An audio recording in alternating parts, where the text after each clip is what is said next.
Welcome to Soulfire Wisdom with Kate Olson.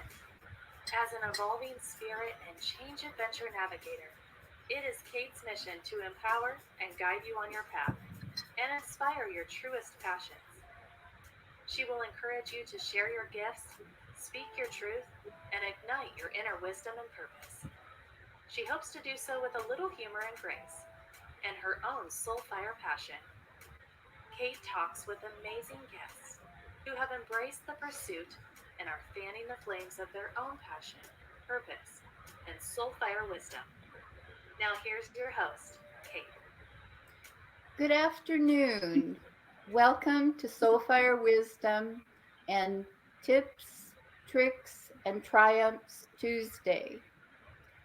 So I do have a little bit of a triumph this week. As I mentioned last week with the snow and everything, my HVAC system had been out, and the parts did arrive, and it's working now. So I've been, it got fixed on Friday, so I had a warm and cozy weekend and learned that my HVAC system is not supposed to sound like a freight train. Since I've lived in Washington and it sounded like that ever since I turned it on, I actually didn't know it wasn't normal. I thought it was really annoying, but I actually didn't know. But I'm glad it doesn't, and I'm glad to have heat again. So we have a great show planned for today. My guest is Hara Allison, and Hara is a photographer from Spokane, Washington, and she's loved photography since she was very young, and she actually spent all her money that she earned at her part-time job at the Great American Chocolate Chip cookie shop during high school, buying photography supplies. And she really loved, watching her photographs develop. And even today, she gets just as excited editing photos after a photo shoot. She takes wedding pictures, business, and family photographs or portraits.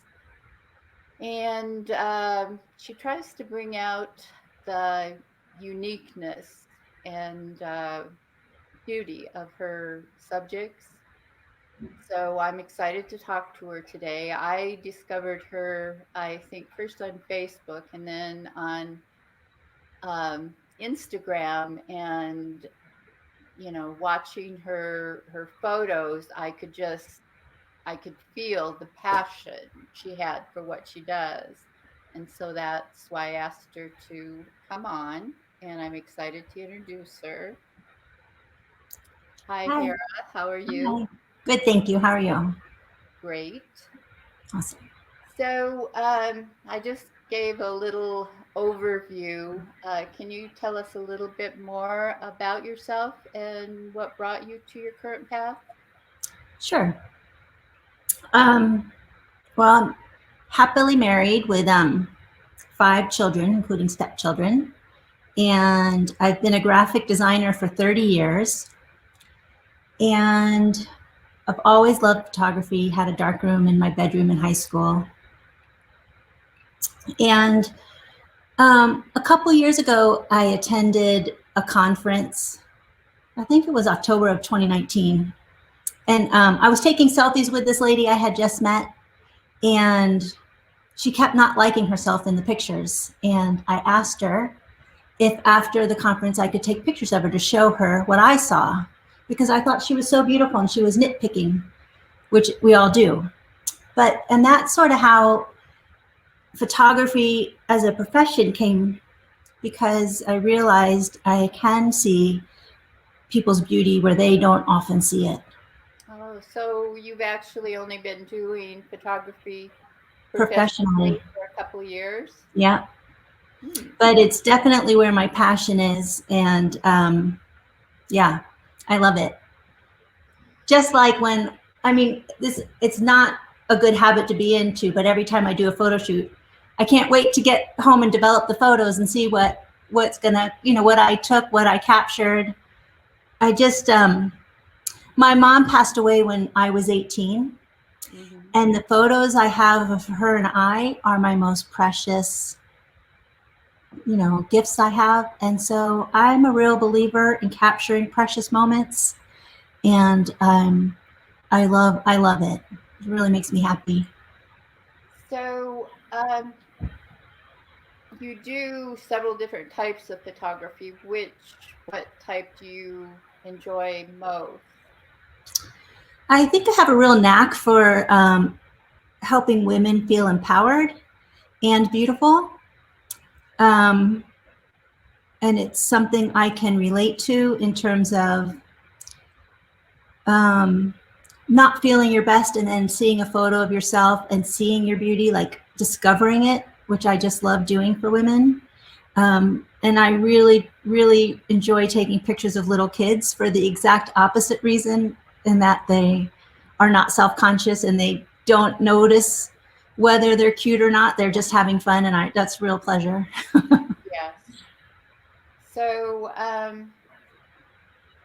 do you have a goal? Do you have something that you like to accomplish with your photography?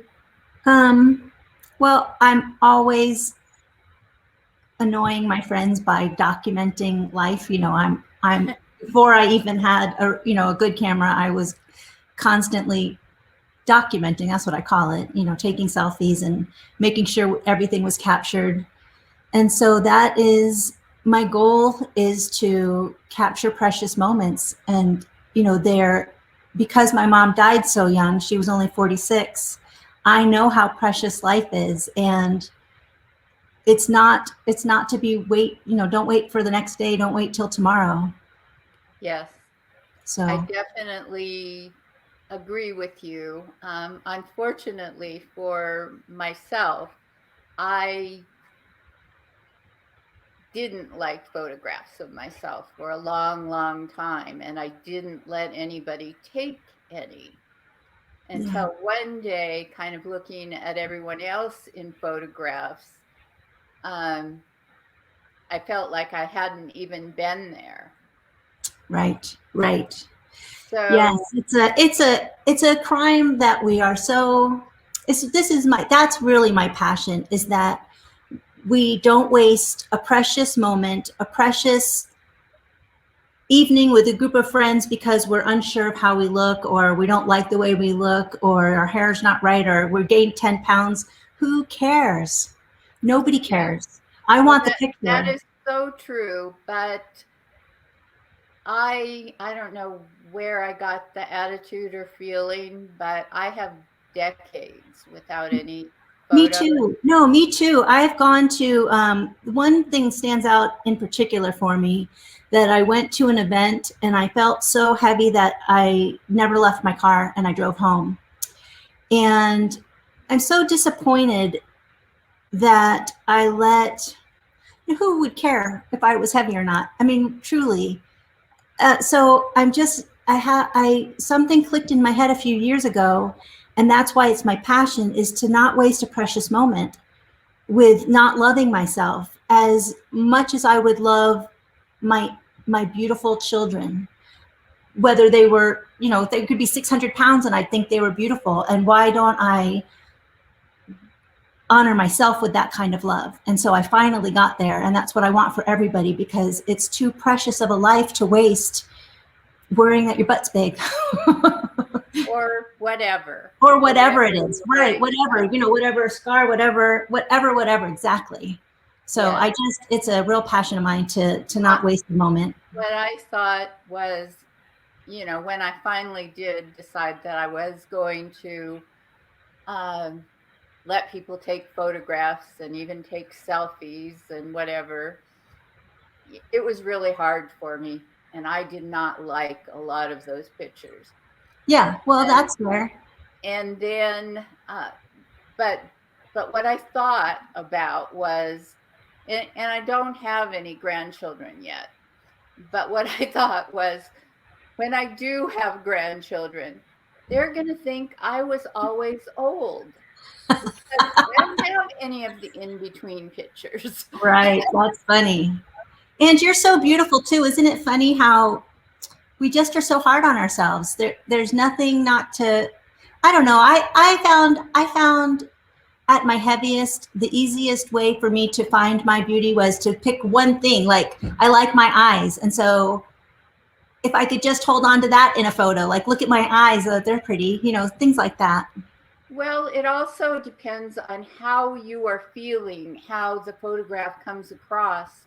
Like, I was always, you know, not wanting people to take pictures of me. So and I believed that I couldn't smile. So I was always making these horrible faces and not smiling and going like this. And that doesn't make a good picture. Right, right. So I think my talent is making women feel comfortable. I like talking to somebody for an hour, you know, and getting to know them before the camera ever gets picked up.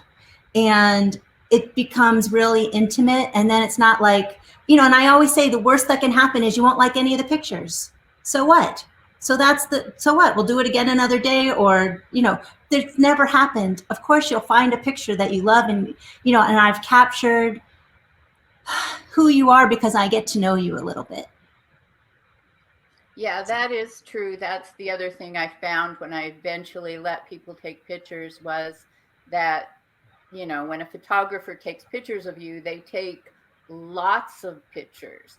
And Yes. Some of them you're going to like, and some of them you won't. And I've been known to take 400 pictures in a 30-minute photo shoot. And even when I do a selfie, I take 30 pictures to find one I like. I'm as critical about myself as everybody. So I totally get it. I'm the perfect photographer because I totally understand.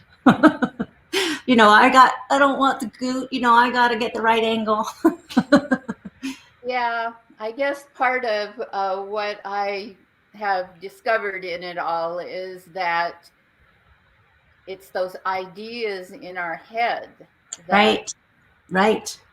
Exactly. Yeah. Good. So you actually did a series called See Me. Yeah. Can you tell us what that was about, and Yeah. a little bit of I was doing you know, I just had got a photo studio downstairs, and so my daughter offered to be a model for me, and we did a boudoir shoot. And she was 24 at the time, and she followed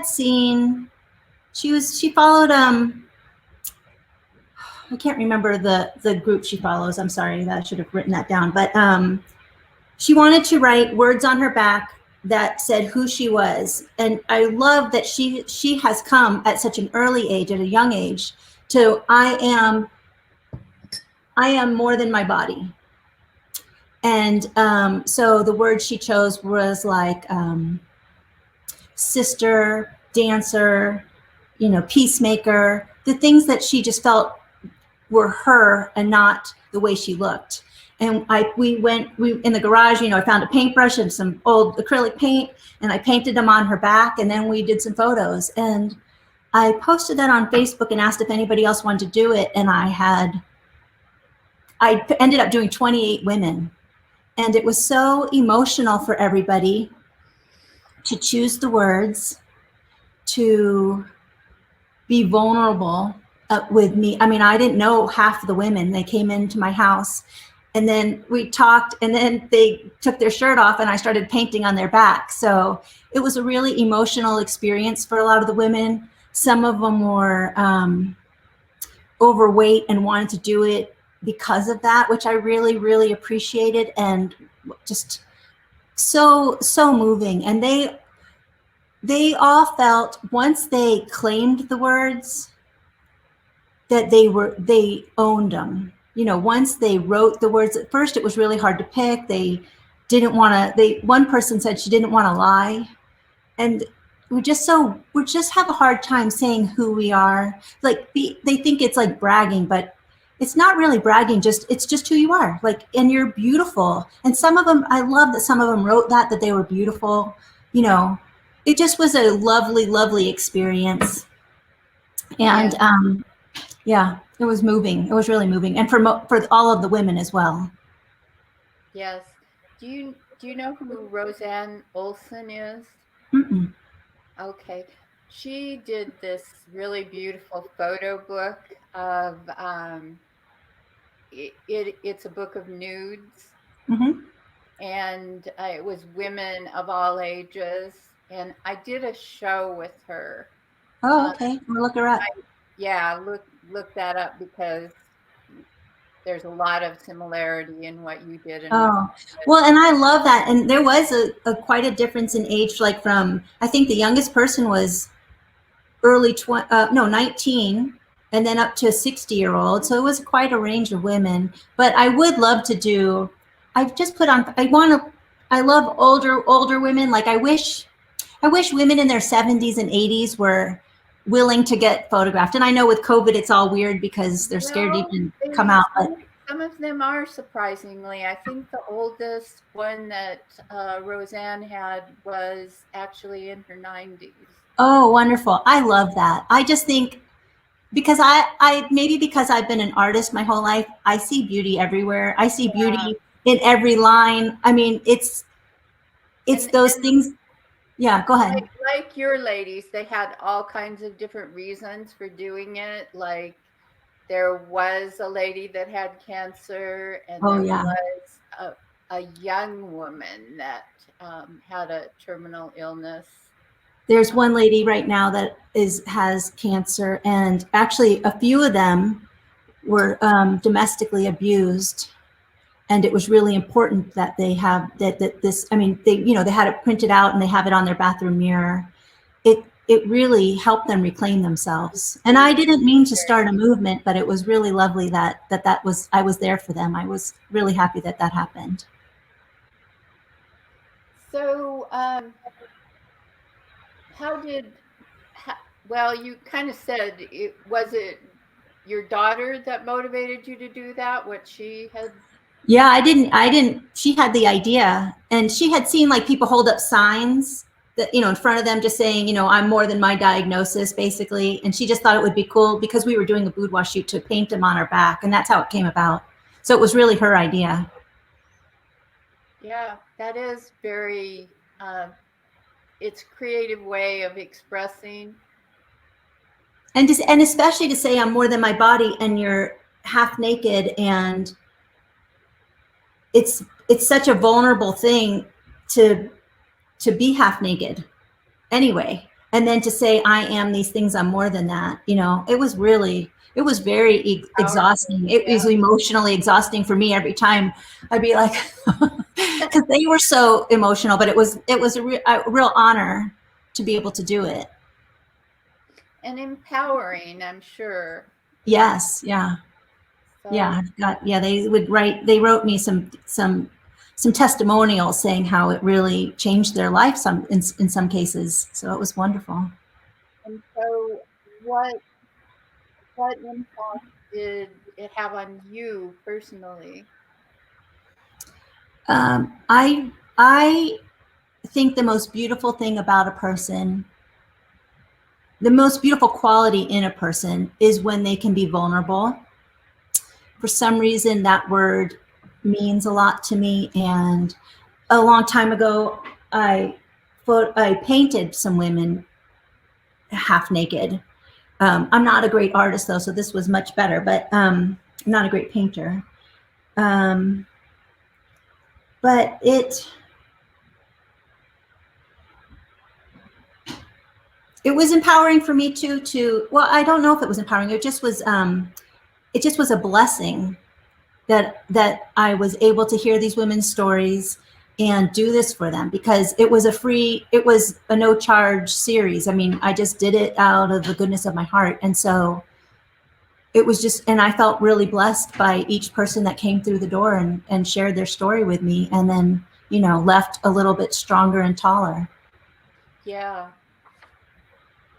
Yeah, I can see And then that. after that, actually, I did a series called Real Men. And again, it's an open call. I don't ask anybody. They either come to me or they don't. They see the poster, they don't. It's just real. I just figure whoever's supposed to see it will. And the most interesting people replied to that one as well. And these were men I didn't know. And I mean, there was a transgender man. One man was quadriplegic, a gay man. Just I just love that it brought all these different people to me, and I got to meet them, and that they also felt, you know, empowered, saying, I'm a real man, even though I don't fit the norm. So it was great to do that too. And of course I didn't want to paint on any man's hairy back. So it wasn't a naked photo shoot. It wasn't a half naked photo shoot. It was completely clothed, but it was really exciting. And, you know, we tried to find something that was unique about them and show that in the photo. Like for the transgender man, I had a mask with a wig, a woman's face, and it was in the garbage can, along with a bottle of, whatever alcohol, I can't remember, rum. Oh, Captain Morgan's rum that I bought. And because he's been sober for 3 years. And so it was really fun trying to come up with, you know, this is the picture of them. This is who this person is in one photo. That was really fun. Yeah. So, in a more general sense, what is your hope when you take a photograph? What do you want to convey? Well, I really do love telling a story. I hope to tell the person's story, and nothing to do with me. I mean, I don't want it to be about me at all. I want the person to feel like this is who they are, you know, no matter how they're dressed. If they're a sweatpants kind of person, that's how I want to photograph you. They often ask, you know, what do you want me to wear? And I always say what you feel most comfortable in. I honestly think that you shouldn't have your hair and makeup done. I think you should look like you and feel like you. I just love, like, I'm assuming it's because my mother died so young. I just love capturing who you are. I want that moment. I want the you know, where maybe there's some joy, but if you're sad, maybe there's some sadness. I would just want to capture it. The one who has cancer, we did take photos of her in my studio where she's sad, where we thought about it and talked about it, and she's honestly showing her emotions, and it was really moving and beautiful. And I'm honored to take those photos, because that's what I want to show, is real life and the beauty even in that sadness. She looks beautiful in those photos. Yeah. Yeah. So, you mentioned vulnerability a little earlier, and Yeah. so I wanted to ask you a little bit more about what that means to you.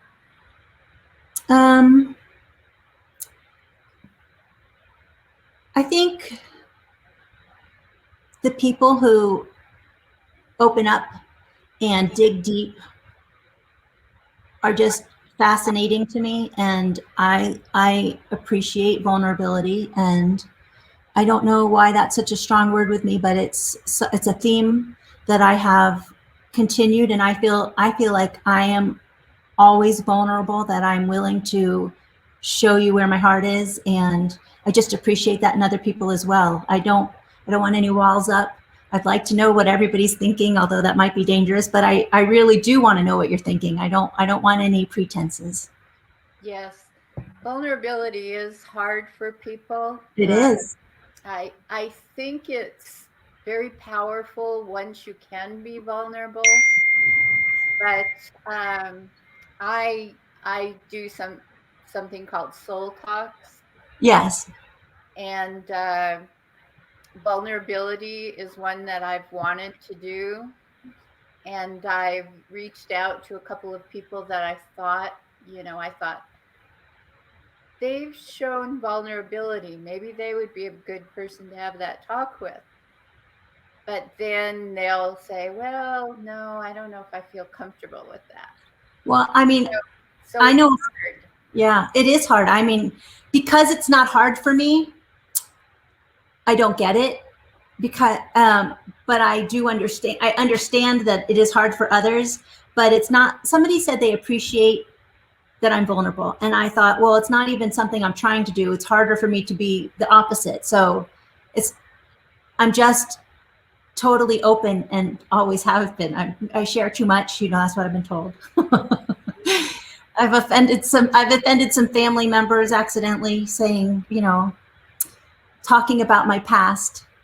And so, but I just, it's very powerful when you can be vulnerable, but sometimes, like I have seen a few people be very vulnerable and then feel, like, whoops, I shouldn't have said that. Yeah. Well, I've thought that a few times based on people's reactions, but that's what I'm saying. I still appreciate it when it happens, and I love it, and I really love it one-on-one. When I was doing these photos, I was doing, before COVID hit, I was doing 52 women in 52 weeks. I was interviewing them and photographing them and sharing one a week. And I think I got up to 25 right before COVID hit. And we would sit together for sometimes 2 hours, and I would audio tape our meeting, but I never used any words they said, because this one-on-one always became this beautiful, where they would just tell me their secrets, and I didn't want to share their secrets.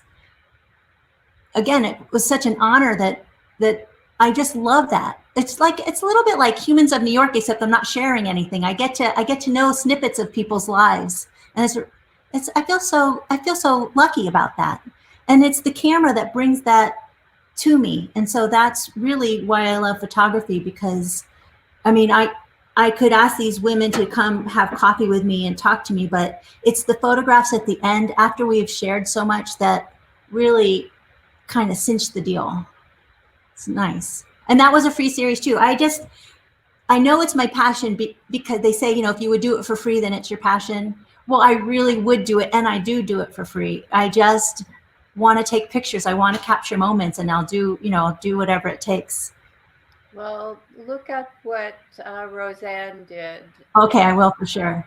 Maybe I'll have to talk to you about something I have in mind. Oh yeah, love that.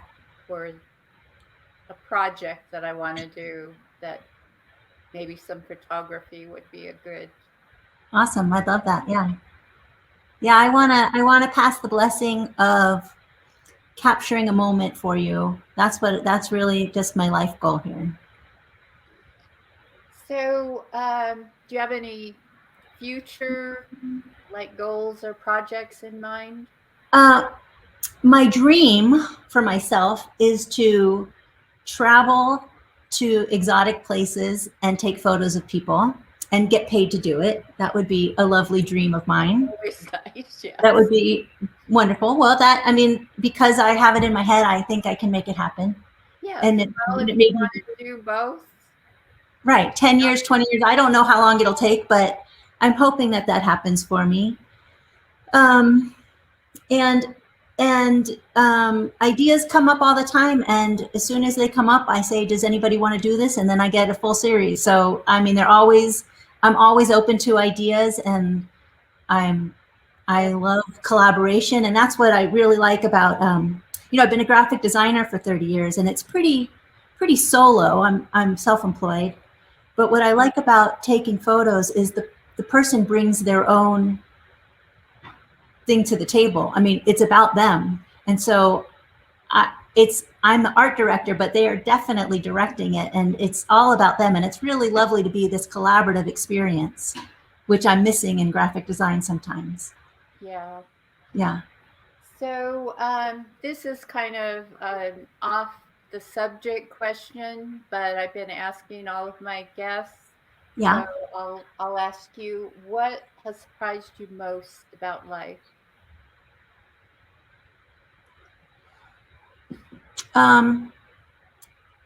When I learned to take responsibility for everything, for where I am and everything that's happened to me. When I stopped being a victim of circumstances, and Wow. it changed my life, and it allowed me to choose happiness rather than, oh, it happens for them and it doesn't happen to me. I realize it's all my choice. Everything is. And that comes with taking responsibility for everything, which was really hard at first. Yeah, It's that is really hard, surprising. I'll have to agree. but it's freeing. It is the most freeing thing. As soon as you say, that didn't happen. I was a contributor anyway. Even if it, I was a contributor to what happened. And so I was seeing a lady who told me that I had to take responsibility. And I was like, what? Because somebody had borrowed a lot of money from me. And I really felt like a victim of that because they weren't paying me back. And she said, they didn't put a gun to your head. And my eyes flew open and I was like, oh, I did willingly give it. And so as soon as I took responsibility, all the anger left, and I was free. And so that's all I'm saying, is that taking responsibility equals freedom.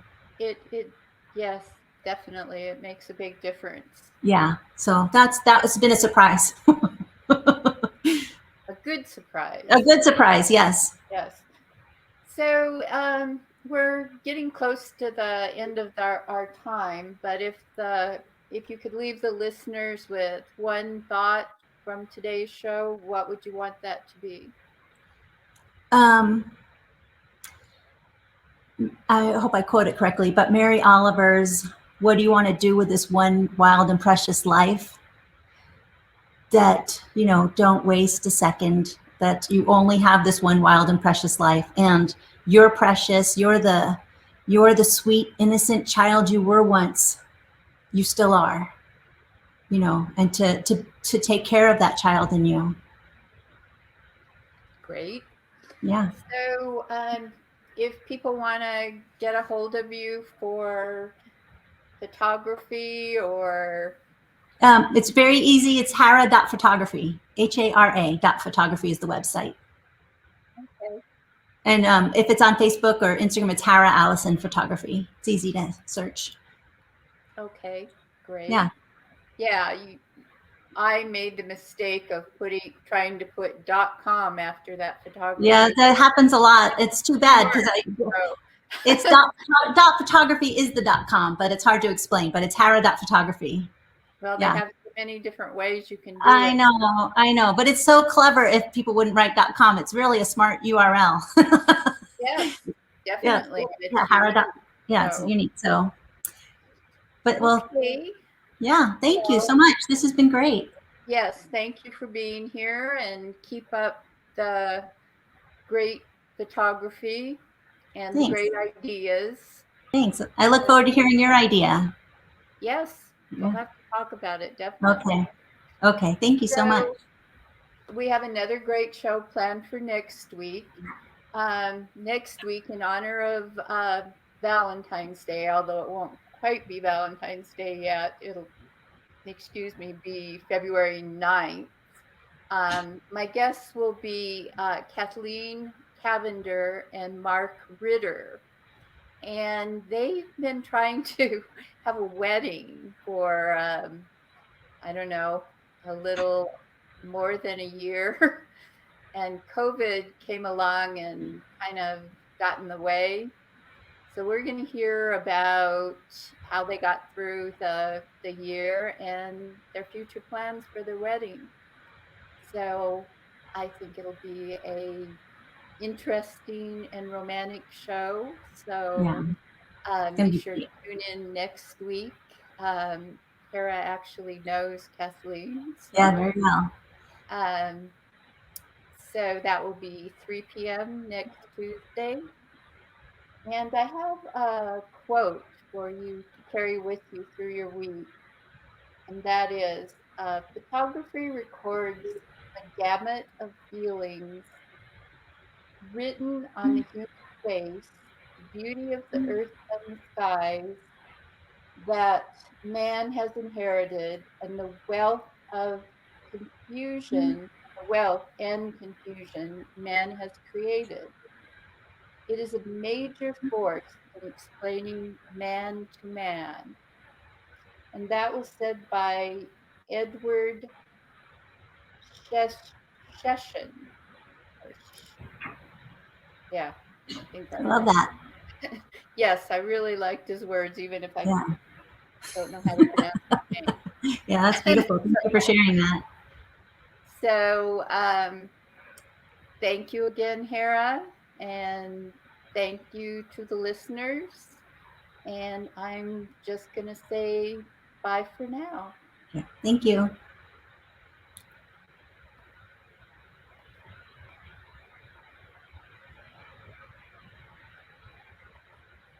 Thank you for listening to Soul Fire Wisdom with Kate Olson. We hope you enjoyed the show. If we made you laugh, brightened your day, or sparked a new thought, we have succeeded in our mission. Join us next time when we'll share more secrets and truths and all the magic of transformation that is the journey to Soul Fire Wisdom. Always remember, be fierce in the pursuit of what sets your soul on fire.